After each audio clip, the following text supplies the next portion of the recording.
Hello. So we are currently sitting in a test environment. There's a couple of signs that we know this. First of all, Peter Pan is the person we're going to be working with today. Second, we can see the sandbox at the top of the screen. You'll also notice in this case that Mr. Pan is not EMPI verified and does not have a PHN.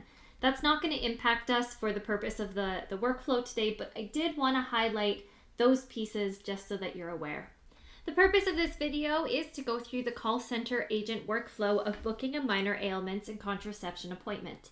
If you are an experienced call center agent and familiar with scheduling vaccine appointments, you'll notice the general workflow is pretty much what you're used to. Right off the hop, you'll see the scheduling tab has been renamed to vaccine scheduling, and there is now a new tab entitled minor ailments and contraception scheduling. So again, this is on the person account. How you get here will be the same as it is today. And we'll go ahead and click on minor ailments. From here, the workflow is going to be very, very similar to booking a vaccine. The first thing we'll do is select the minor ailment or contraception that they're calling to book for. In this case, let's go with a skin rash. If you require more information about any of the items in this list, you can click More Info and review some information there. Next, just like booking a vaccine, you'll notice that there are pharmacy features. One thing to note is that private consulting space is a new feature that has been added specifically for minor ailments. Next, this piece is a little bit different than vaccines. You now have the ability to add notes for the pharmacist. For example, we might want to add something that says, for example, there's a rash on arm and it's very itchy. I know you can hear me typing in the video, so we'll keep it simple like that. But this does allow you to add some notes, just things that you would want or that the client would want the pharmacist to know before they show up. Next, you can go ahead and search for a clinic. You can do this by postal code, by city, or by the name of the pharmacy, which is what I'm going to do in this case. I know typically we wouldn't do that, but I'm going to search by name because this is a test environment and I want to make sure that the clinic I'm searching for has appointments.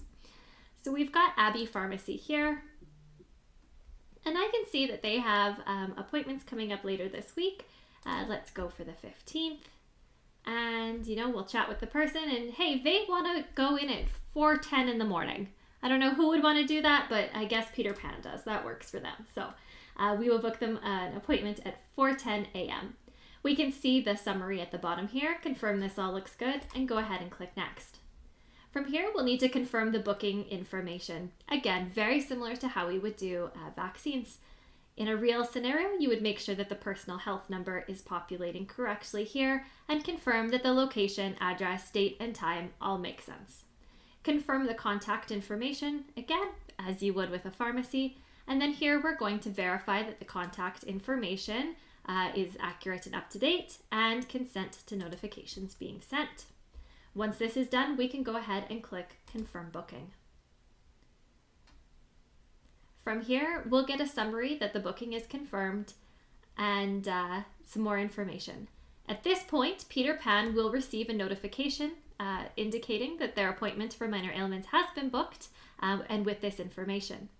Another key difference between minor ailments and vaccines is that in minor ailments, you can book multiple appointments.